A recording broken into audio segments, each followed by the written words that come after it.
अस्सलाम वालेकुम नाज़रीन, इमरान याकूब खान साहब और फैसल चौधरी साहब के साथ मैं हूं Samina Pasha. Programme view point में आपको खुशामदीद कहती हूं।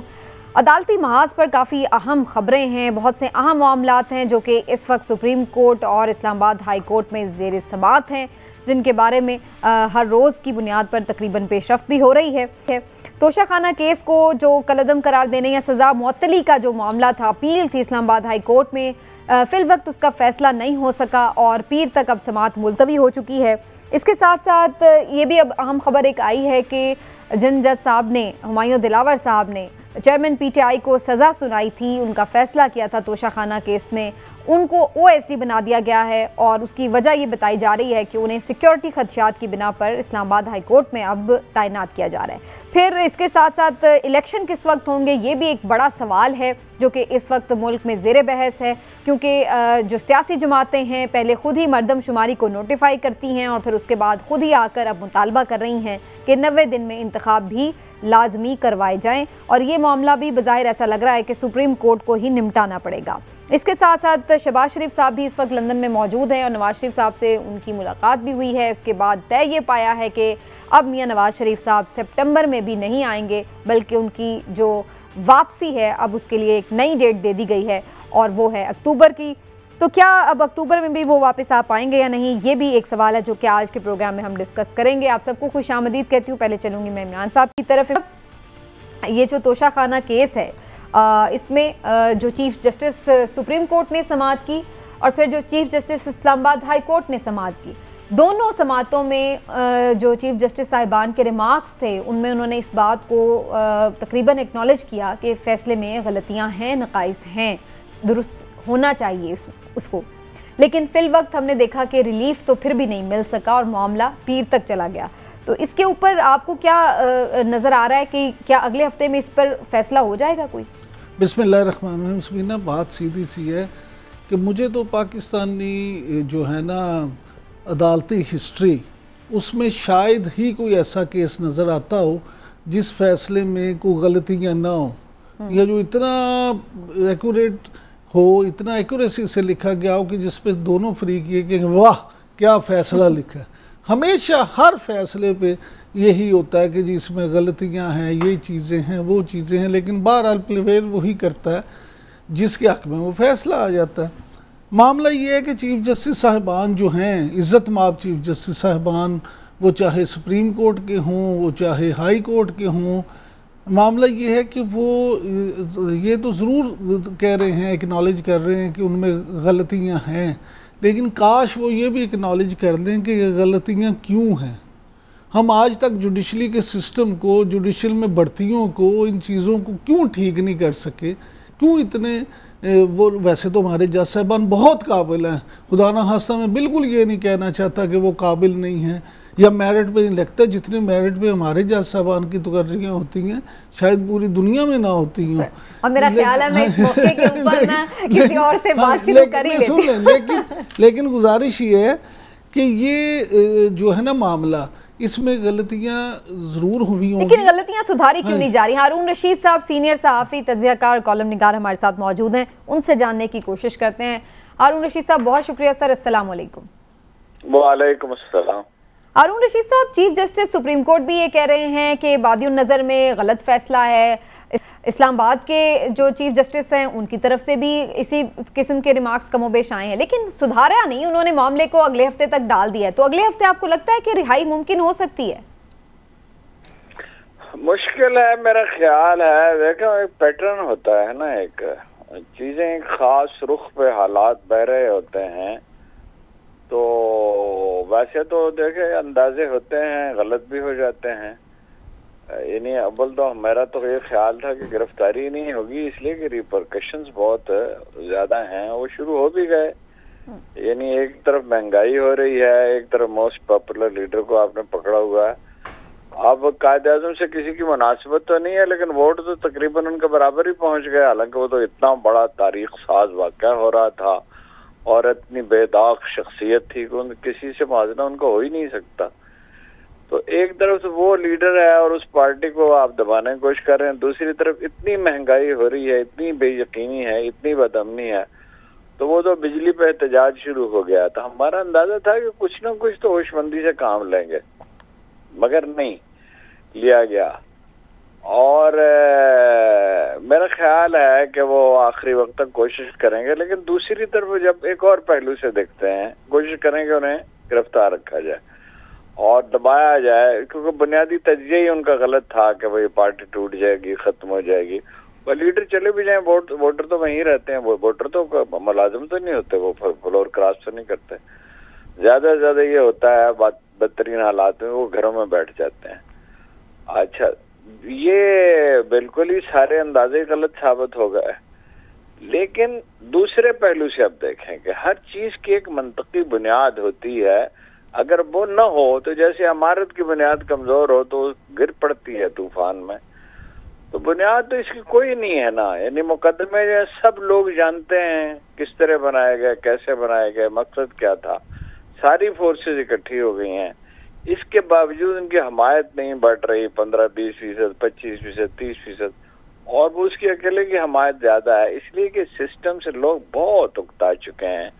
सिर्फ अदालती निज़ाम नहीं, पुलिस, सिविल सर्विस, मईशत। तो मेरा ख्याल है रिहा तो खैर न सिर्फ करना पड़ेगा बल्कि उसके साथ समझौता भी होगा, ख्याल है मेरा, यानी अंदाजा ही है जाहिर है, और इक़्तिदार भी शायद उसको देना पड़ेगा। एक चीज जो है वो मेरे लिए, मेरा बहुत वक्त उनके साथ गुजरा है, यानी मेरा नहीं ख्याल कि किसी भी शख्स की इतनी ज्यादा गुफ्तगू उनके साथ हुई होगी, यानी सियासत पे, ज़ाती जिंदगी पे। मगर मैं भी ये एक्सपेक्ट नहीं कर रहा था, ये तो मुझे पता था कि वो बदतरीन दबाव बर्दाश्त करते हैं, ये मैं एक्सपेक्ट नहीं कर रहा था कि इतने टॉर्चर में, मतलब कुछ न कुछ आदमी, आखिर खौफ इंसानी जबलत है, मगर जिस तरह वो डट गए हैं और तो बात तो उनसे करनी ही पड़ेगी, इसलिए कि इसके सिवा, मफाहमत के सिवा सारे रास्ते, कोई रास्ता तो है नहीं। ठीक, मफाहमत तो करनी होगी, लेकिन अब उसके लिए ना कोई लोग नजर आते हैं, ना कोई फार्मूला पेश कर रहा है, लेकिन करनी ही होगी मफाहमत, और कोई चारा नहीं। अच्छा, हारून साहब ये फरमाइएगा कि मकबूल तरीन रहनुमा जो हैं, इसमें तो कोई शक नहीं है वो हैं, लेकिन मकबूल तरीन रहनुमा के साथ अगर मफाहमत कर ली जाए, 9 मई भी बुला दिया जाए, सब कुछ कर दिया जाए, उन्हें रिहा भी कर दिया जाए, तो ये जो आपने गिनवाए हैं हालात के, ब्यूरोक्रेसी ख़राब है, पुलिस ख़राब है, मैशियत ख़राब है, तो मकबूल तरीन रहनुमा के आते ही हालात ठीक हो जाएंगे? नहीं, हालात तो कभी रातों रात ठीक नहीं होते, और रातों रात अगर कोई मरीज ठीक हो जाए तो इसका मतलब उसको स्टेरॉइड दिया गया है, जो बहुत खतरनाक बात है। तमाम जेन्युइन चीजें बतदरीज होती हैं, ग्रेजुअल होती हैं और बाय प्रोसेस होती हैं। कुदरत का एक निज़ाम है, ना ये कायनात एक दिन में बनी है, तो ना ये कोई जिंदगी एक दिन में संवरती है, ना एक दिन में बिगड़ती है, ना कोई मकान एक दिन में बनता और संवरता है, ना कोई अदारा बिगड़ा हुआ ठीक हो सकता है। लेकिन हमारे सामने जो दुनिया की तारीख है, मालूम तारीख पिछले 3-4 सदियों की, तो तकरीबन सब जुज़ियात हैं। बहुत बिगड़े हुए माशरे सुधरते हैं, ठीक होते हैं, बहुत सुधरे हुए माशरे बिगड़ जाते हैं। वो तो हम सब ये अंदाजा कर सकते हैं, थोड़ा बहुत पढ़ा लिखा आदमी भी हो तो वो जानता है, जिसने कुछ भी तारीख पढ़ी है और समझता है कि कुदरत के उसूल क्या है, कि किस तरह बेहतरी की जा सकती है। बेहतरी देखिए, सुकरात सबसे बड़ा फिलोसफर माना जाता है, मगर वो जमहूरियत के खिलाफ था। वो कहता था कि एक बहरी जहाज पे आप इलेक्शन के जरिए तो वो अपना कप्तान मुंतखब नहीं कर सकते। वो कहता था जब तक एजुकेट न किया जाए सोसाइटी को, उस वक्त तक जमहूरियत बेमानी है।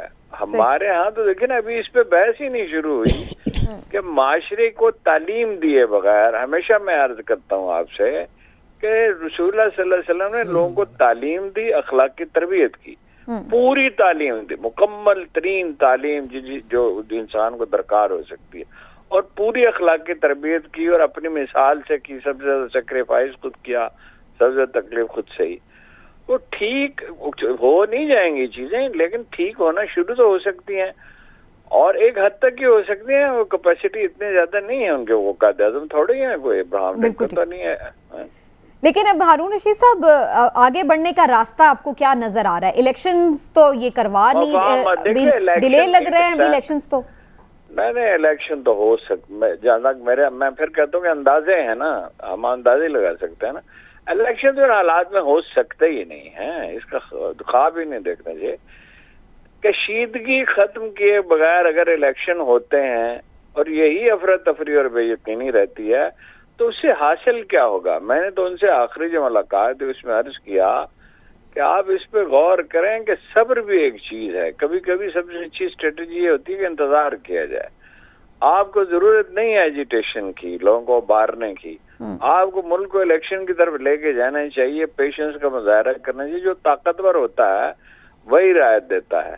लेकिन जब भीजान तारी होता है, हमारे सामने इटली है, हमारे सामने जर्मनी है, हमारे सामने खुद अपना कराची शहर है जहां लोग बुखार में मुब्तला हो जाते हैं तो वो कोई तजिए पे कादर ही नहीं रहते। फिर देख कितना तवील अरसा कराची बदमने में गुजरा और फिर एक वक्त आया कि चीजें ठीक हुई।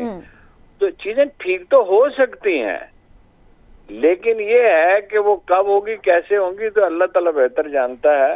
हारून रशीद साहब, आपके तज्जिए में इस बात की कोई गुंजाइश नजर आती है कि आगे कहीं शायद तमाम ही सियासी जमातें मिलकर ही कोई स्ट्रैटेजी बना रही हो, इलेक्शन का मुतालबा कर रही हो, कहीं ऐसी सिचुएशन भी आ सकती है? कुछ भी हो सकता है। देखिए, कुछ चीजें हैं जो सिर्फ इस कायनात का मालिक ही जानता है। यानी पैगंबरों को भी तारीख का तो पता नहीं था, फलां तारीख को क्या होगा। जनाब अबू बकर सिद्दीक ने उस वक्त गालबन शर्त पे पाबंदी नहीं थी तो किसी के साथ शर्त लगा ली कि रोम जो है वो रोम और ईरान की जंग हो रही थी, उसको शिकस्त दे देगा। तो रसूलुल्लाह सल्लल्लाहु अलैहि वसल्लम ने कहा कि 9 बरस की शर्त लगा लो, 9 बरस के अंदर अंदर। तो तारीख का नहीं पता होता। ये जगह कुरान मजीद में आप पढ़े, क़यामत करीब है, दज्जाल का ज़हूर करीब है, हजरत ईसा की। अब अल्लाह के लिए तो करीब ही है ना, उसके यहाँ तो वक्त की कोई है। उसका एक हमारा एक दिन जो है कहीं वो 50,000 बरस अल्लाह का एक दिन है, कहीं 1 लाख साल है। तो हम ये नहीं प्रेडिक्ट कर सकते एग्जैक्टली क्या होगा। इसमें मैं आपको एक बड़ी दिलचस्प बात बताऊं, उसका मौजूद से ताल्लुक नहीं, कि एक साहब आए अमेरिका से, उन्होंने प्रोफेसर अहमद रफीक अख्तर से कहा क्या आसमानी किताब ये बताती है कि कायनात कितने दिन में बनी, कितने अरसे में बनी? उन्होंने कहा हाँ ये एक आयत है। तो उन्होंने कहा बाइबल तो कहती है 18,000 साल। तो उन्होंने कहा 6 दिन। उसमें 6 दिन, he said yes 6 billion years. और वो बिल्कुल एग्जैक्ट कुरान की आयत पढ़ी। तो दूसरी पढ़ी, उसने कहा ये तो बिग बैंग है वाज़े तौर पर। तो वो तारीख का तो ये बात चीजें जो है ना, देखे ना कुरान मजीद क्या कहता है कि वला युहीतूना बिशैइन मिन इल्मिही इल्ला बिमा शाअ। इंसानों को उतना ही इल्म दिया जाता है जितना अल्लाह चाहता है। और इस वक्त तो कोई तज्जिया करने के लिए सीरियसली तैयार ही नहीं है ठंडे दिल से। सर, एक और तारीख का बड़ा बार बार तारीख दी जाती है कि नवाज शरीफ साहब इस वक्त आ जाएंगे, इस वक्त आ जाएंगे। ये तो तारीख उन्होंने खुद ही देनी है, लेकिन फिर भी वो आगे बढ़ जाती है। अब सितंबर में भी नहीं आ रहे, अक्टूबर की अब तारीख मिल रही है। वो तो देखिए ना, ख्वाजा आसिफ साहब ने जो बात कही वही मेरा ख्याल है सबसे ज्यादा दुरुस्त है कि 0 रिस्क होगा तो आएंगे। 0 रिस्क तो कभी होता ही नहीं जिंदगी में। सड़क क्रॉस करने में 0 रिस्क नहीं हो सकता। 0 रिस्क कहाँ होता है?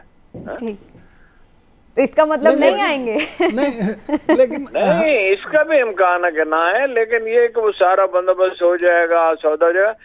लेकिन कोई मैंने बहुत गौर किया है, सुबह से रात तक सोचता रहता हूँ वो कैसे ये मुल्क चला सकते हैं इतनी थोड़ी हमायत के साथ, इतनी मजबूरियों के साथ। मौलाना को भी हिस्सा देना है, मैंगल साहब को भी देना है, जरदारी साहब को भी हिस्सा देना है। कभी रोल जो बहुत बढ़ गया है, आसानी से कम नहीं हो सकता। तो पॉपुलर लीडर ही कर सकता है। लेकिन ये कि इमरान खान की स्ट्रेटेजी में और पीटीआई में जिसपे वो बहुत बरम हो जाते हैं जब वो पॉइंट आउट किया जाए, एक बुनियादी गलती है। आप बदला नहीं ले सकते, आप माजी को नहीं बदल सकते, आप तारीख से नहीं लड़ सकते। वो माफी देनी पड़ती है। वो बिल्कुल जिस तरह हैरल्ड लैम ने कहा है कि सलाउद्दीन ने पलक झपकते में सबको माफ कर दिया, बल्कि बाद का जजिया भी खुद अदा कर दिया। तो वो फतेह मक्का से इंस्पायर्ड था ना। वो तो एक बड़ा आलम फाजिल आदमी भी था, सिर्फ सिपह सालार नहीं था। कायद आजम ने किससे बदला लिया था पाकिस्तान बनने के बाद? किसी के बारे में बात तक नहीं की थी। तो इसीलिए तो नहीं अभी तक कोई सेटलमेंट नहीं हो पा रही कि कोई बदला माफी का कोई मामला तय नहीं पा रहे, आपको क्या खबर है? देखिए, पहली बात तो वो ये कोशिश करेंगे कि उनको दबा लें, मायूस कर लें, ये घरों में बैठ जाएं, और नहायत ही हमाकत के साथ पीटीआई के लीडर मायूसी फैला रहे हैं, कारकुन भी फैला रहे हैं, दानेश्वर भी फैला रहे हैं। मायूसी तो कुरान मजीद ये कहता है कि इससे बदतर कोई चीज ही नहीं, शिर्क के बाद बदतरीन चीज मायूसी है। जगह जगह कुरान मजीद में मैं सारे गुनाह माफ करता हूँ जमिया है, जगह जगह पे है कि किस चीज ने तुम्हें अपने मेहरबान रब के बारे में धोखे में डाल रखा है। और तो वो देखे इकबाल ही है आदमी जिसने सबसे ज्यादा अच्छी इंटरप्रिटेशन की है कि उम्मीद है मर्द मोमन है खुदा। इस पर बड़ी बात हो रही है हारून रशीद साहब कि उनको बैरून मुल्क जाने की कोई पेशकश हुई है नहीं हुई, आपकी खबर क्या है? नहीं, वो तो चाहेंगे नहीं, तो सादा सी बात है, इसके लिए तो कोई मालूमात की जरूरत नहीं है। वो चाहेंगे वो चला जाए, लेकिन देखिए उसका एक मिजाज है कि वो नहीं जाएगा किसी। भाई अलहदगी कैसे हुई? कोई नाराजगी कभी, मैं उस घर के हालात से जितना आदमी वाकिफ हो सकता है मैं वाकिफ हूँ, जमा इमाम के और उसके दरमियान कभी हीटेड डिबेट भी नहीं हुई। अलहदगी किस लिए हुई? उसने कहा लंदन में रहेंगे, वो एक तर्ज जिंदगी का मसला था, बोरियत के शिकार थी, तो उसने कहा नहीं। वो देखिए उसका बुनियादी कलीद क्या है इमरान खान की शख्सियत को समझने के लिए, कि वो किस चीज की ऑब्सेशन पालता है। क्रिकेट की उसने ऑब्सेशन पाल ली, शौकत खानम हॉस्पिटल, निमल कॉलेज में मैं पहले दिन से उनके साथ था, पहली ईंट जब रखी गई आखिरी दिन तक। कोई भी चीज जो प्रोजेक्ट वो बनाता है उसमें डिटरमिन्ड होता है कि उसको करना है। वजीर, एक दिन मैंने उसे एक दिन भी शक में मुब्तला नहीं देखा कि वो वजीर आजम बनेगा, ठीक है? और तो नहीं जाएंगे बाहर। वो कहता था, एक दिन उसे कहा, मैंने कहा जल्जला आया जो 2005 का था तो तुमने क्या किया? उसने कहा बस अपना बिस्तर पे लेटा रहा, अल्लाह से दुआ की। तो मैंने कहा, उसने कहा तुमने क्या किया? मैंने कहा यही किया। उसने कहा फिर दो ही पागल हैं इस मुल्क में। तो वो तो देखिए ना एक डिटर्मिनेशन, वो कुछ स्कॉलर तो नहीं है, बहुत बारीकियों को नहीं समझता, अगर जब बहुत चीजें सीख गया है। एक डिटर्मिन्ड आदमी जो होता है, एक बात है एक बड़े दरवेश ने कही थी कि खुदा को किसी लश्कर की जरूरत नहीं है, वो एक आदमी चाहता है। और हमारे सामने कायद आज़म की मिसाल है, इब्राहिम लिंकन की है, सलाहुद्दीन अय्यूबी की है, और बहुत सी शख्सियात की है जिन्होंने तारीख। अब्दुर्रहमान दाखिल अकेला स्पेन में दाखिल हुआ और उसने, उसकी औलाद ने सैकड़ों बरस तक उस पर हुकूमत की। एक डिटरमिन्ड आदमी जो होता है, अगर वो ठीक रीड कर रहा है सिचुएशन को और उसका आज़म बरकरार रहता है मुस्तकिल मिजाजी के साथ, और वो ये रिस्क अपनी जिंदगी खतरे में डालने के लिए तैयार होता है। तारीख का सबसे बड़ा फातेह कौन है? जनाब खालिद बिन वलीद। 2 सुपर पावर्स को हरा दिया उन्होंने, और वो आप गौर करेंगे क्या चीज है। एक तो खैर उनका जो इल्म है और वो अपना जंग लड़ने का जज्बा है, लेकिन इतनी बारीकियों में वो समझते थे चीजों को। और इसके साथ सबसे अहम बात यह है, एक फिक्रा हर खत में वो लिखते थे जब किसी को हरीफ को, काली सांडनियों पर सवार अरब के वो शहसवार मेरे साथ आते हैं जो मौत को इतना ही अजीज रखते हैं जितना तुम जिंदगी को। एक फियरलेस आदमी होता है। कायद आज़म भी इतने ही फियरलेस थे, उनकी पूरी जिंदगी देखें। ठीक, तो एक आदमी ही बदल सकता है जी सूरत हाल को। बहुत शुक्रिया आपका। एक आदमी क्यादत करता है ना, क्यादत करता है, उसके साथ मिल जाते हैं लोग। बिल्कुल सही है, सैकड़ों फिर हजारों फिर लाखों फिर करोड़ों। सही।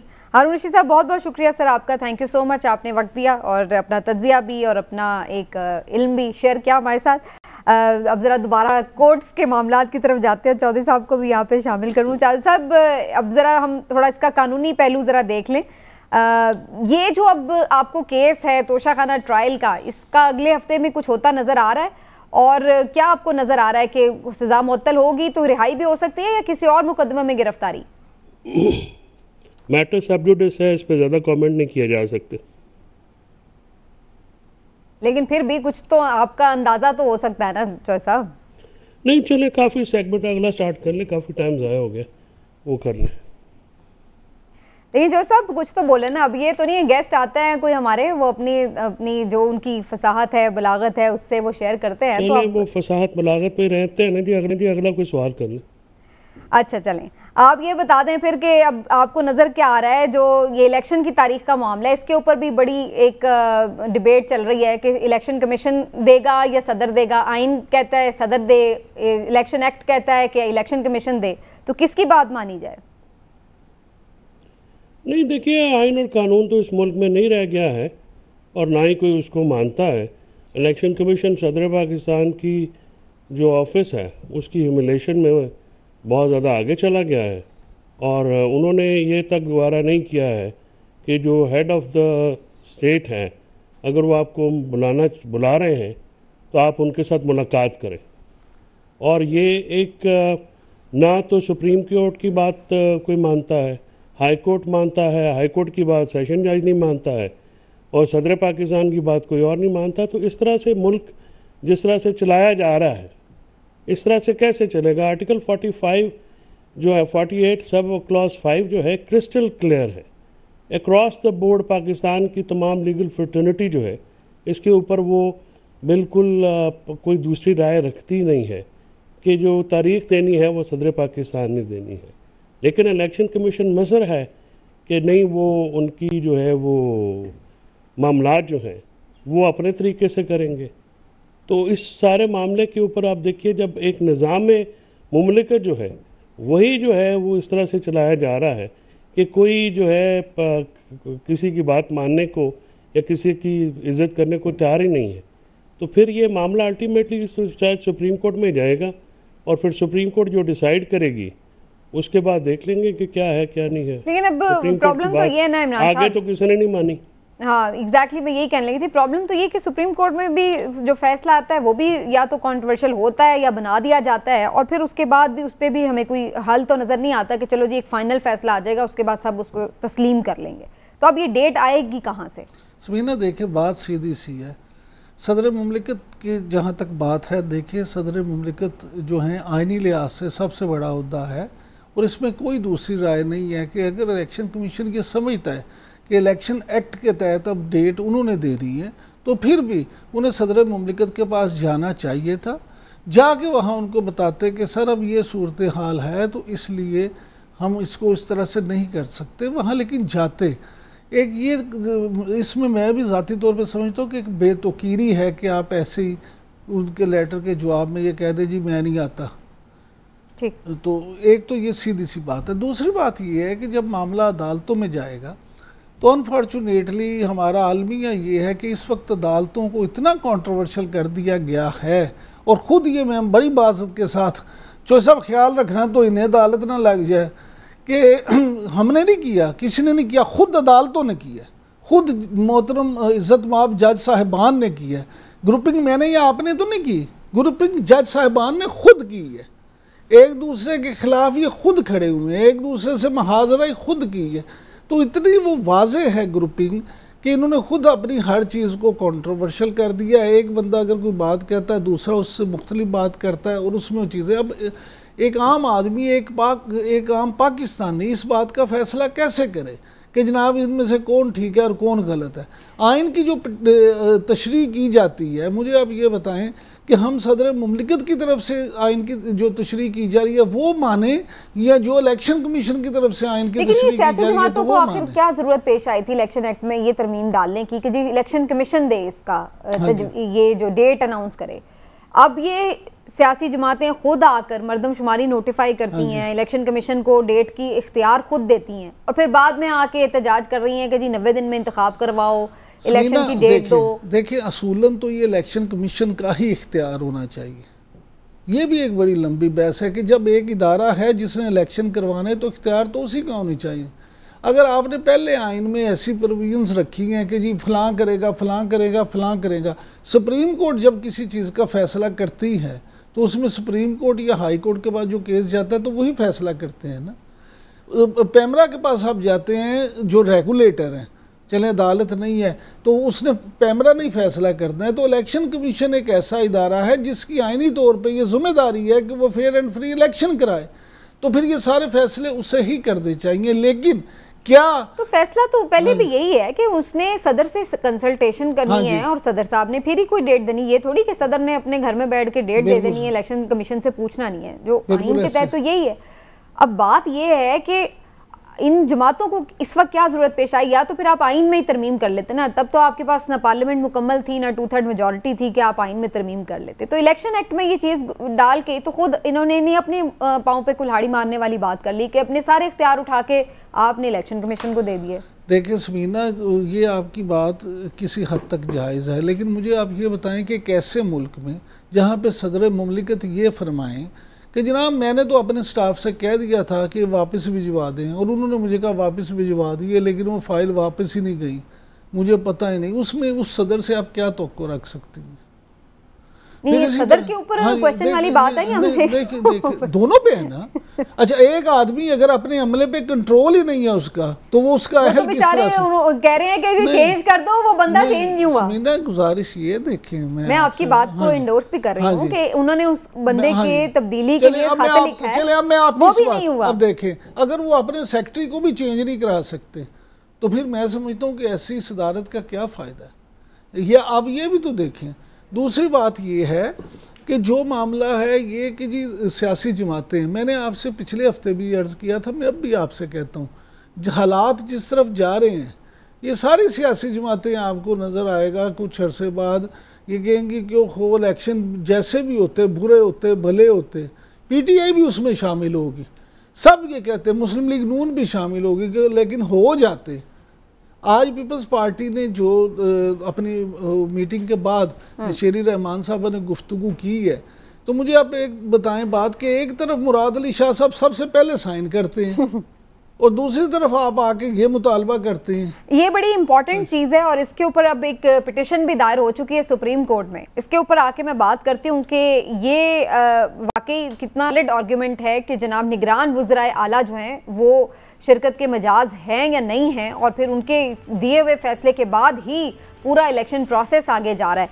तो इसके ऊपर बड़ा इंपॉर्टेंट है डिस्कशन करना, इस पर भी बात करते हैं। फिर बात करेंगे कुछ मियाँ शहबाज शरीफ और नवाज शरीफ साहब की वापसी के हवाले से भी क्या उनके दरमियान तय पाया, मुलाकात के अंदर की कहानी भी जानने की कोशिश करेंगे। एक छोटा सा ब्रेक लेते हैं, ब्रेक के बाद वापस आते हैं।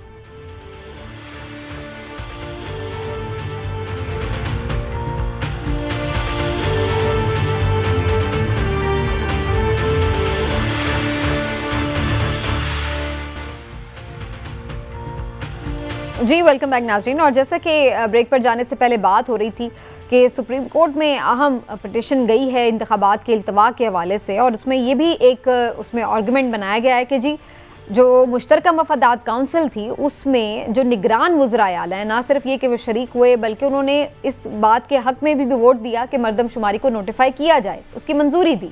तो क्या वो ये करने के मिजाज हैं? ये एक सॉलिड ग्राउंड है, क्योंकि इसी के बाद फिर हम देखते हैं कि हल्का बंदियों का मामला आता है और फिर इलेक्शन के इल्तवा की बात भी। तो चौधरी साहब, आपको इसमें आइन के तहत क्या नज़र आता है? सर, ये वाकई ये बात कोई कॉन्ट्रोवर्शियल हो सकती है आपके ख्याल से? इस पर फैसला होना भी बाकी है कि निगरान वज़राए आला के पास ये इख्तियार था, ये मजाज थे इस बात के कि वो मुश्तरका मफादात काउंसिल में शरीक हों और अपनी राय का इजहार करें? में जो एक असूल तय हुआ है ख्वाजा आसिफ केस में 2013 में, वो उस वक़्त की निगरान हुकूमत के ख़िलाफ़ वो गए थे, तो उसमें ये असूल तय हुआ था कि जो निगरान हुकूमतें हैं वो बड़े पॉलिसी डिसीजन नहीं लेंगी और वो डे टू डे अफेयर सिर्फ लाएंगी। ये जो मरदमशुमारी और काउंसिल ऑफ कॉमन इंटरेस्ट का मामला है, ये बाहर सूरत जो है जी, ये एक मेजर पॉलिसी डिसीजन है। तो मेजर पॉलिसी डिसीजन लेने का जो है निगरान ऑफिस होल्डर्स जो होते हैं वो मजाज नहीं होते। ये पटिशन सुप्रीम कोर्ट बार की तरफ से की गई है, जिसमें काउंसिल ऑफ कॉमन इंटरेस्ट की जो डिसीजन है और जो इसकी वर्किंग है उस पर सवालात उठाए गए हैं। और एक और पटिशन दायर की गई है ग़ालिबन किसी प्राइवेट पटिशनर की तरफ से, और एक लाहौर में हाई कोर्ट में पटिशन है जिस पे शायद नोटिस भी हो गए हैं कि इलेक्शन वक्त पे कराए जाएँ। तो ये अब काउंसिल ऑफ कॉमन इंटरेस्ट का जो फैसला आया है, अब इसमें बुनियादी तौर पे तो देखने की बात समीना ये है ना कि ये जो जिस बिना के ऊपर इलेक्शन लेट किए जा रहे हैं, क्या वो मंतकी भी है या नहीं है? तो उसका जवाब ये है कि आजकल जो सूरत हाल बनी हुई है जो ये 2022 अगस्त 2022 में एक एक्सरसाइज इलेक्शन कमीशन ने की और नई हल्का बंदियाँ की। उसके बाद ये डिजिटल सेंसस आया, जिसको आज भी किसी सियासी जमात ने मुस्तरद भी किया है। उन्होंने कहा इसके मशकूक हैं, हालांकि उन्होंने उस वक़्त वो उस मौके पे बात नहीं उठाई। तो जो ये हल्का बंदियाँ करने की ज़रूरत है भी कि नहीं, क्योंकि इन हल्के जो नए सेंसस रिज़ल्ट्स आए हैं इससे आईनी तरमीम क्योंकि हो नहीं सकती, नेशनल सीटों की तादाद नहीं बढ़ेगी। ठीक है, और ये आज बात पीपल्स पार्टी वालों ने भी की है कि जी ठीक हो गया। इस वक्त उस सूरत में जो वोटर्स हैं, वोटर्स का मैं सिर्फ अर्ज कर दूँ कि वोटर्स जो हैं वो रजिस्टर होते रहते हैं। जिस दिन इलेक्शन शेड्यूल अनाउंस होता है उस दिन तक की वोटर लिस्टें तैयार की जाती हैं। लिहाजा ये भी इम्कान नहीं है कि कोई वोटर जो है वो अपना वोट नहीं इस्तेमाल कर सकेगा।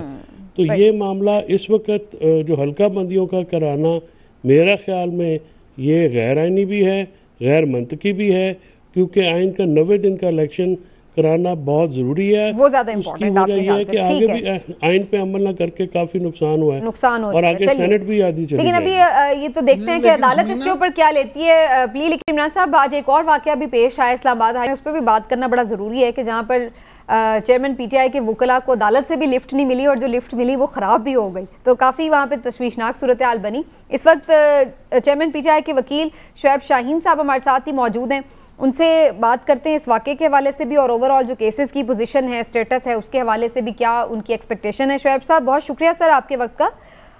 शुएब शाहीन साहब, पहले तो ये जो तोशाखाना का मामला है यह मंडे तक पोस्टपोन हो गया है, तो क्या आपको इम्कान है कोई, बल्कि ये कहना चाहिए कोई उम्मीद है कि अगले हफ्ते में रिहाई मुमकिन हो सकती है, चेयरमैन पीटीआई की, फैसला मुअत्तल हो जाएगा?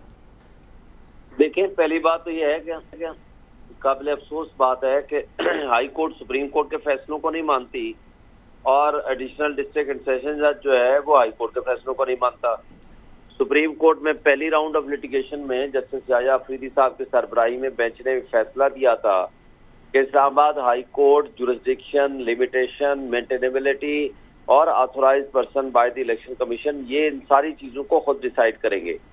लेकिन उन्होंने अगेन डिसाइड करने के बजाय तीसरी मरतबा उधर नीचे एडिशनल डिस्ट्रिक्ट सेशन जज को भेज दिया, जिसने बगैर सुने ये कहा कि जो आपने फैसला किया हाई कोर्ट में उसको नहीं मानता, मैं ऑलरेडी पुराना फैसला जो दे चुका हूँ वही मेरा फैसला है। तो ये तो है बदकिस्मती। अब जो परसों लगा हुआ था केस इस्लामाबाद हाई कोर्ट के पास, जब सब कुछ बहस हो गई, मुकम्मल हो गया, जब फैसला देने लगे तो वो आगे इलेक्शन कमीशन के वकील वो कहते हैं नहीं कल केस लगा हुआ है, आप उनका ऑर्डर देख लें, अगर इनको रिलीफ मिल गया तो फिर आप फैसला ना करें। वो करने के बाद कल आकर के, हालांकि सस्पेंशन ऑफ जजमेंट के ऊपर 10 से 15 मिनट, 20 मिनट, आधे घंटे से ज्यादा बहस नहीं होती। ये 7 तारीख से 8 तारीख से केस फिक्स था और ऑलरेडी अपील एडमिटेड थी और उसी दिन हमने गुजारिश की थी chief justice Islamabad high court से कि आज ही फैसला करते हैं, आप सस्पेंशन का केस बनता है दे दें, नहीं तो ना दें, आप रिफ्यूज करते हैं, या आप कल पे रख लें, परसों रख लें, 2 दिन बाद रख लें। उन्होंने कहा जी मैं 4 दिन के अंदर अंदर रख दूंगा डेट। पहली तारीख आई 17 दिन 18 दिन के बाद, फिर कल कोई 4 घंटे सुनते रहे, उसमें सुनने की कोई बात ही नहीं थी। फिर आज के लिए जी हम एडजर्न कर रहे हैं कल के लिए, हालांकि कल 2 बजे सुप्रीम कोर्ट ने केस फिक्स था। और आज जब आते हैं वो कहते हैं जी वकील साहब बीमार हो गए, और वहाँ वकील साहब की इमरजेंसी भी हो गई। जब वो पहुंच भी किया, हुमायूं दिलावर ने ना सिर्फ सजा दे के बल्कि उसको एग्जीक्यूट भी कर दिया 10 मिनट के अंदर अंदर। और ये सारा कुछ जो नजर आ रहा है, ये सारा इंसाफ और कानून के ऊपर एक बदनुमा दाग है जो अदलिया को खुद अपने माथे से हटाना पड़ेगा। एक जरा ये वजाहत काइंडली कर दीजिएगा कि एक साइड पे लीगल टीम जो है वो chief justice Islamabad high court पे अदम एतमाद का भी इजहार कर रहे हैं और आपने दरख्वास्त दी है काफ़ी सख्त, और फिर उनके सामने आप मुकदमा भी लड़े हैं, ये क्या कन्फ्यूजन है? और दूसरा, ख्वाजा हारिस साहब की अलहदगी की खबरें जो हैं केस से, उनमें क्या सदाकत है और वो क्या माजरा है? देखिए, ख्वाजा हारिस साहब तो बाकी तो वकील किसी केस में आए या किसी केस में ना आए, ये तो उसकी डिस्क्रिप्शन होती है, या ये आप कह सकते हैं अपने क्लाइंट की ख्वाहिश होती है कि किसको पेश करना है, ये भी उसकी डिस्क्रिप्शन है, और वकील माजरत कर ले तो ये भी उसकी डिस्क्रिप्शन है। ये प्रोबेबली उन्होंने एफिडेविट दिया है कि जो कंडक्ट उसकी हुमायूं दिलावर था और जिस दिन उनकी हाजिरी थी, पेशी थी, और वो एफिडेविट जमा करा दिया गया है। तो प्रॉबेबली चूंकि वो खुद इसमें एफिडेविट दे चुके हैं और फिर जिस तरह उनके मुंशी को उसी दिन अगवा किया गया और उसके लिए भी चीफ जस्टिस को उन्होंने दरख्वास्त दी और वहाँ मिलने गए, तो इन सारी चीज़ों को मिला के देखा जाए तो उनकी पर्सनल कोई रीज़न थी जिसकी वजह से उन्होंने माजरत की और साथ उन्होंने ये भी कहा कि उनकी तबीयत भी ठीक नहीं है। तो इसके अलावा कोई और रीजन तो हमें नज़र नहीं आती। अच्छा शुएब शाहीन साहब, ये फरमाइएगा कि आपने जिस तरह से हमें एनलाइटेंड किया कि किस तरह से ये चीज़ें तारीखें लेके तो लिंगर ऑन मामला किया जा रहा है, तो ज़रा ये भी हमें थोड़ा सा रोशनी डाल दें कि पीटीए के वकला की तरफ से तो कभी ये हथकंडे नहीं ना इस्तेमाल किए गए, तारीखें नहीं ली गई, ना वक्त अदालतों का ज़ाया किया गया, वो तो फौरी इंसाफ पे यकीन रखते हैं। फौरी इंसाफ पे बिल्कुल हम यकीन रखते हैं, हमारी तरफ से भी। देखें, एक बात और होती है, केस टू केस डिपेंड करता है। चीफ जस्टिस साहब ने पहले दिन से लेकर आज तक ये खुद कहा है और सुप्रीम कोर्ट में भी साबित हो गया है कि एक शख्स ने सुने बगैर किसी को आप सजा दे के अंदर भेज दें। एक है ट्रायल ऑफ द केस चल रहा हो, आप किसी को उसका इर्रिपरेबल लॉस नहीं होता। फर्ज करें कल आप ये इस नतीजे पे पहुंचते हैं कि ये सजा गैर आईनी और गैर कानूनी थी, मुझे बताएं कि किसी दिन को आपने 15 दिन, 18 दिन या 25 दिन आपने जो जेल में रखा उसको कंपनसेट कौन करेगा? एक है आपका चलते हुए किसी केस में कोई एक पार्टी आ सकती है, किसी दिन नहीं आ सकती, उसके ट्रायल का किसी एक पार्टी को या दूसरी पार्टी को इर्रिपरेबल लॉस नहीं होता। आईन पाकिस्तान आपको एक एक लम्हा आपको आजाद पैदा किया है और आजाद फिजा में सांस लेने का आपको हक देता है। बिल्कुल ठीक। लेकिन आप किसी की आजादी को सलब कर सकते हैं but with due process of law. कल अगर ये साबित हो जाता है कि ये सब फ्रॉड और ड्रामा गलत था और ये जो कुछ सजा हुई है ये गलत थी, मुझे बताएं उसकी कंपनसेशन क्या होगी सिवाय इस बात के हाँ जी अफसोस हुआ है। और अफसोस भी आहा चीमा के केस में ऐसा हुआ है ना, वो अतर मिनल्ला साहब के यही रिमांड है कि 3 साल हो, एक नहीं कई केसेस में होता रहा है और हुआ है। हम इसमें नहीं जाना चाहते। मुझे इस स्पेसिफिक केस के बारे में बता दें कि एक शख्स को मुल्जिम को सुने बगैर उसके गवाहान को आपने गैर मुतल्लिका खुद कह के और आपने आधे घंटे के अंदर 35 सफ़े डिक्टेशन दे के वो तो कोई उसमें तो एडमिशन है और ये भी बिल्कुल एडमिटेड बात है कि जो ट्रायल कोर्ट का जजमेंट है वो उसमें बहुत ज्यादा फ्लॉज हैं लीगलिटी में। वो जिस तरह से ट्रायल भी कंडक्ट किया गया बहुत बड़े सवालिया निशान है, उसमें किसी किस्म की कोई मेरे ख्याल में दूसरी ओपिनियन नहीं है। मैं सिर्फ ये पूछना चाह रहा था कि जब एक सवाल फैसल साहब आपने किया था कि हम अदम एतमाद कर रहे हैं आमिर फारूक के और उनके पास पेश भी हो रहे हैं। अदम एतमाद की तो हमारे पास स्ट्रॉन्ग रीजंस हैं और हमने लिख के दिए हैं आमिर फारूक साहब को। पिछले केस में, इसी केस में यानी इसी तोशाखाना वाले केस में उन्होंने बगैर सुने उस एप्लीकेशन को डिसमिस कर दिया जिसको हमने सुप्रीम कोर्ट में चैलेंज कर दिया। अब हमारे पास ऑप्शन क्या है? हमने तो पेश होना ही होना है। हम तो उनको कहते हैं आप ना सुने। दर्जनों मिसालें मौजूद हैं कि आप मुतासिब हैं, आमिर फारूक साहब को बताया है, दर्जनों मिसालें वो उनको लिख के भी दी हैं, लेकिन वो कहते हैं मैं नहीं सुनना है। और जैसे हमने हुमायूं दिलावर के बारे में लिख के दिया कि उसका क्या कंडक्ट है और उसके बाद कहते हैं नहीं वो ही सुनेगा। यही 2 जज आपके फैसले करेंगे, नीचे वो और ऊपर मैं। तो अब हमारे पास ऑप्शन तो सिवाय सुप्रीम कोर्ट में जाने के और कुछ भी नहीं है। हम गए हुए हैं, लेकिन हम ये कहें कि हम बहस ही नहीं करते तो अब हमारे पास किस जज के पास लेकर जाएं? जो अवेलेबल बेंच है फिर हमने उसी के पास ही बहस करनी है, ना चाहते हुए भी। हमने तो सुप्रीम कोर्ट को भी लिख के दिया, आमिर फारूक साहब को खुद को भी लिख के दिया है, एप्लीकेशन फाइल की है, विच वाज टर्न डाउन, उसको डिसमिस कर दिया बगैर सुने, 1.5 लाइन के अंदर कहा कि डिसमिस।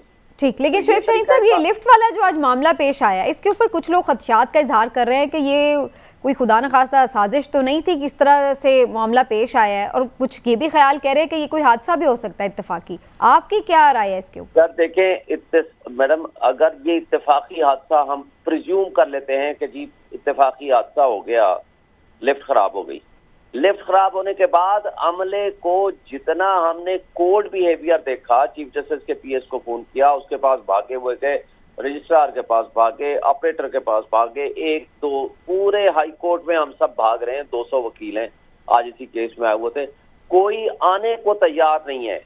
45 मिनट्स के बाद सीडीए का स्टाफ आता है रेस्क्यू टीमें, उसको पुलिस वाले बाहर रोक देते हैं कि आप अंदर नहीं जा सकते। Can you imagine? उनकी एम्बुलेंस, उनकी गाड़ियां, उनके यूनिफॉर्म में वो आते हैं वो वहां बाहर खड़े हैं। शुक्र है किसी वकील ने बाहर देख लिया।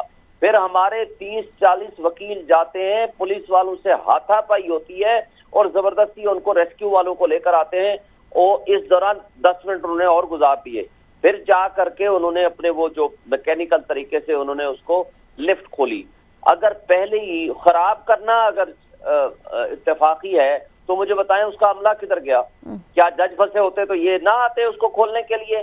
जिनका अमला ना आता, 45 मिनट दिन 12 बजे पौने 12 बजे का टाइम है, 1 बज गया है और कोई बंदा आने को तैयार ही नहीं है। उनका स्टाफ आया ही नहीं ना। तो रिस्पांस टाइम की वजह से आप शकूक को शुबात में पड़ जाते हैं। शोएब नहीं है, हमें ये यकीन है। शोएब साहब, मुझे आखिरी बात, पुलिस वालों को किसने इजाजत दी कि आप रेस्क्यू के अमले को भी अंदर ना आने? अच्छा शोएब साहब, ये भी फरमाइए कि आपके यकीन और शकूक अपनी जगह, लेकिन अगर लिफ्ट में 10 लोगों की गुंजाइश हो और लोग 18 आ जाएं तो उसमें फिर लिफ्ट बंद नहीं होगी तो क्या होगा? ये 10 लोगों की गुंजाइश बिल्कुल नहीं है। ये आपको जिससे भी बताया है उसके अंदर लिखा हुआ है, आप वेरीफाई कर लें। 1600 kg की रिक्वायरमेंट है, उसके अंदर 18 अफराद थे और 18 अफराद का टोटल अगर आप वैल्यू वो वेटेज भी अगर निकालेंगे तो उसका 1500 को क्रॉस नहीं करता। एक बात। दूसरी बात मैं ये कहता हूँ कि फर्ज कर लेते हैं कि ये ओवरवेट हो गया, हम फर्ज कर लेते हैं ये गलत था। जो सब्सिक्वेंट इवेंट्स हैं मुझे बता दें कि अमला किधर था हाई कोर्ट का। दूसरा मुझे बता दें पुलिस रेस्क्यू को क्यों नहीं आने देनी थी? अगर हमारे वकील आज ज्यादा ना होते, हम हाथापाई करके उन बंदों को अंदर ना लेकर आते तो वो तो मर गए थे बंदे। मुझे बताएं कि आप 4 घंटे या 5 घंटे या 3 घंटे फर्ज करो, खुदा ना इसके खिलाफ कोई शिकायत भी दर्ज कराई है आपने किसी जगह पे? सर ये मुझे नहीं पता, ज़ाहिर है इसका तो प्रोसेस होगा, लेकिन अल्लाह का हमने शुक्र अदा किया। और लतीफ खोसा साहब की सेहत का क्या हाल है? नहीं, वो तो बाहर निकल कर उन्होंने बड़ी दबंग किस्म की तकरीर भी की है जज साहब, उससे अंदाजा लगा लें आप। उन्होंने कहा मैं पानी अंदर पिया गया, उन्होंने कहा मैं सबसे आखिर में पानी पीऊंगा। उनको कहा सबसे पहले आप बाहर निकले, उसने कहा मैं आखिरी बंदा हूँगा, सबसे आखिर में मैं बाहर आऊंगा। नहीं, खोसा साहब इस लिहाज से दबंग भी हैं, बहादुर आदमी हैं। ठीक, और इसमें तो कोई शक की बात नहीं। चलिए, शुक्रिया शोएब शाहीन साहब, थैंक यू सो मच, आपने वक्त दिया हमें। और जनाब ये अहम मामला बहरहाल जी, इसको देखना चाहिए कि ये क्यों कर कैसे हुआ। बड़ी जाने एक तरह से आप कह सकते हैं कि रिस्क पर ही थी। लेकिन इमरान साहब, अब थोड़ा सा मैं रिस्क की बात हुई है तो ज़ीरो रिस्क पर आ जाओ। वक्त थोड़ा कम रह गया। अंदर की कहानी क्या है, क्या बातचीत हुई है दोनों भाइयों में लंदन में? समीना देखिए, बात सीधी सी है कि मैं आपसे हमेशा ये बात करता हूँ कि मियाँ नवाज शरीफ उस वक्त तशरीफ़ लाएंगे जब उन्हें इस बात का यकीन हो कि अब इलेक्शन होंगे। लेकिन मौजूदा सूरत हाल में एक चीज़ को आपको ज़रूर देखना पड़ेगा, कंसिडर करना पड़ेगा कि मियाँ नवाज शरीफ की मौजूदगी में ये पहली दफ़ा है कि उनके आने की डेट का ऐलान किया गया। पहले जितने भी लोग मुस्लिम लीग की क़यादत मुख्तलिफ जो बातें करती थी, कभी उनकी मौजूदगी में इस तरह से बात नहीं हुई थी।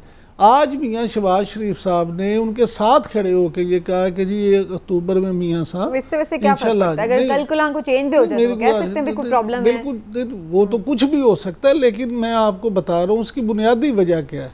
उसकी बुनियादी वजह ये है कि मैंने आपसे जैसे कहा कि मुस्लिम लीग नून भी अब ये चाहती है कि इलेक्शन हों और ज़्यादा आगे ना चले जाएं। अक्टूबर का इसलिए फ़ैसला किया गया है कि अक्टूबर तक मामला मज़ीद क्लियर हो जाएं और फिर आके एक ऐसा माहौल बने और जिसमें ये चाहते हैं कि फरवरी मार्च तक इलेक्शन लाजमी हो जाएं, इससे भी ज़्यादा आगे इलेक्शन ना। मुझे तो इस लॉजिक की भी वैसे समझ नहीं आती चौधरी साहब कि ये भी क्या लॉजिक है कि इलेक्शन होंगे तो मैं आऊँगा वरना मैं नहीं आऊँगा। भाई आपने तो अगर वापसी आपकी इलेक्शन से मशरूत क्यों है? आप आएँ, आके अपनी कैंपेन चलाएँ, अपने मामलात देखें, अपने कारकुनान को करें पुरजोश। नहीं, इधर दिल ही ना लगता, मौसम भी बड़ा गर्म होता है, बस होता है। लंदन ज़रा बेहतर है, फिर इधर हर जो है 2-2 टके का आदमी बातें करता है, बातें सुननी भी पड़ती हैं। उधर भी खैर करते हैं, लेकिन उधर बंदा ना टीवी देखे तो बात नहीं बनती। मियाँ साहब का मिजाज नरम है ना, मियाँ साहब जो हैं वो इन बातों पे यकीन नहीं रखते। और बाकी 12 अक्टूबर की डेट देते तो ज़रा मज़ा आता, लेकिन वो उन्होंने कोई अक्टूबर के मिड में डेट दी है। और इलेक्शन तो अभी तो होते नज़र नहीं आ रहे, फिर देखेंगे, चेंज भी हो गए तो कोई बात नहीं। लेकिन मियाँ नवाज शरीफ का आना इसलिए ज़रूरी है, आखिरी जुमला मैं कहूँगा कि अगर वो नहीं आए तो नवाज लीग के बहुत सारे लोग जो हैं, जो मैं देखता हूँ शायद वो फिर नवाज लीग के टिकट पर इलेक्शन भी ना लड़ें। तो एक पॉलिटिकल मजबूरी उनको है। मियाँ साहब खुद आएंगे तो लोग उनके टिकट पर इलेक्शन लड़ेंगे, वरना जो हालात इस वक्त नून लीग के बने हुए हैं, ख़ासकर ये महंगाई और माशत जो पीछे कारकर्दगी है, उस पर उनके टिकट पे बहुत सारे लोग शायद इलेक्शन लड़ना चाहेंगे भी नहीं। शहबाज शरीफ साहब आ जाएंगे इमरान साहब? हाँ जी, वो आ जाएंगे। उन्होंने क्यों रहना, वो पहले नहीं थे आए, वो तो जितनी दफ़ा भी गए हैं वापस आए हैं। पता नहीं, मैंने कहा वो कह के गए थे ना साथ ही आएंगे, तो मैंने कहा शायद दोनों साथ ही हैं। टाइम कितना रह गया समीना? वो कह रहे हैं भाईजान आके इलेक्शन करा के तो फिर वापस चले जाना। हाँ जी, लेकिन समीना ये सियासी बातें तो होती रहती हैं। आज जो एक अच्छी बात है मैं उस पर ज़रूर बात करना चाहता हूँ कि एक पाकिस्तानी जो बच्ची है बरतानवी मानूर, उसने देखिए इतनी बुरी हम रोज़ाना ख़बरें सुनते हैं, टेंशन वाली ख़बरें, महंगाई वाली ख़बरें, बिजली के महंगे होने वाली ख़बरें सारी, लेकिन उसने आज एक खुशी की खबर भी दी है कि जो ओ लेवल के इम्तहानात हैं उसमें माशाल्लाह से उस बच्ची मानूर ने 34 A स्टार्स लिए हैं, जिसमें से 10 स्कूल की तरफ से थे और 24 सब्जेक्ट में उसने प्राइवेट उस बच्ची ने इम्तहानात दिए थे। और वो बच्ची मुस्तकबिल में डॉक्टर बन के तो जो है वो खिदमत करनी चाहती है इंसानियत की। तो हमें ये कोई शक की बात नहीं कि माशाल्लाह पाकिस्तान में इतने होनहार बच्चे हैं। और ये कोई एक तो ये आपने मानूर का जिक्र किया, इससे पहले भी हम देखते हैं जैसे अरफा करीम थी जिनका पूरी दुनिया में इंटेलिजेंस का डंका बजा और फिर बहरहाल वो इस दुनिया में नहीं रही। लेकिन ये कि हमारे बच्चे माशाल्लाह टैलेंटेड हैं और नामसाइद हालात के बावजूद भी अच्छा परफॉर्म करते हैं। ये भी कहा जा रहा है समीना कि आइंस्टाइन से भी ज़्यादा IQ जो है ना वो इस बच्ची का है। और उसका कह रहा है कि शुमार उन 1% दुनिया के लोगों में होता है जो अपने दिमाग का इतना इस्तेमाल करते हैं। तो काश अल्लाह करे हमारे लोग भी, हम सब भी, ख़ास तौर पे हमारे सियासतदान भी अपने दिमाग का पॉजिटिव इस्तेमाल करके इस मुल्क की तरक्की के लिए वो काम करना शुरू करें। बिल्कुल ठीक है। चलें जी, आज इसी अच्छी खबर पे मेरा ख्याल है प्रोग्राम क्लोज कर देना चाहिए, वरना फिर कोई हम मुश्किल मसले मसाइल ही निकाल के बैठ जाएंगे। आज के प्रोग्राम को यही समेटते रहे, इंशाल्लाह कल फिर आपसे मुलाकात होगी। अपना ख्याल रखिए, अल्लाह हाफिज़।